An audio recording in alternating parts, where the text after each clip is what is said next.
বন্ধুরা কেমন আছো সবাই? আজকে আমি নতুন একটা রেসিপি নিয়ে চলে আসলাম। আজকে রেসিপি হলো ছোট মাছ দিয়ে আলু, অর্থাৎ আলু দিয়ে ছোট মাছ। তো এখানে আমি পেস্ট, রসুন বাটা, হলুদ, জিরা, লবণ, মরিচ আর সয়াবিন তেল দিয়ে ভালোভাবে আলুগুলো মশলার সাথে মেখে নিব।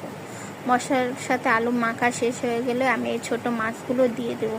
দেখছো মাছগুলো কত সুন্দর, তাই না? একদম চকচকে করতেছে, তরতাজা মাছ। আর আলু দিয়ে রান্না করলে কিন্তু অনায়াসে 2 প্লেট ভাত খাওয়া যাবে। তোমাদের কার কার পছন্দ ও আলু দিয়ে ছোট মাছের চচ্চড়ি, তোমরা অবশ্যই কমেন্ট করে জানাবা।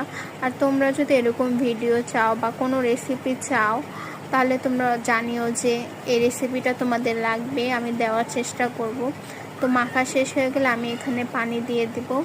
বেশি পরিমাণে পানি লাগবে না, খুব অল্প পরিমাণে লাগবে, কারণ এটা খুব কম আছে রান্না করতে হবে। কারণ মাছ তো বেশি পানি দিলে আবার আর রান্না অনেকক্ষণ ধরে করলে গলে যেতে পারে। তো আমি এখন এটা ঢাকনা মুড়ো দিয়ে চুলায় বসিয়ে দিব। তো চুলায় বসিয়ে দিলাম। এখন একদম কম আছে 10 মিনিট রান্না করে নেব। এই যে 10 মিনিট পর দেখতেছো কালারটা এত সুন্দর এসেছে, দেখতে কিন্তু খুব ভালো লাগছে, আর খেতেও কিন্তু খুব মজা হয়েছে। তোমরা অবশ্যই এইভাবে ট্রাই করে দেখবা, আর জানাবা কিন্তু যে কেমন লাগছে তোমাদের আজকের ভিডিওটা। তো আল্লাহ হাফেজ।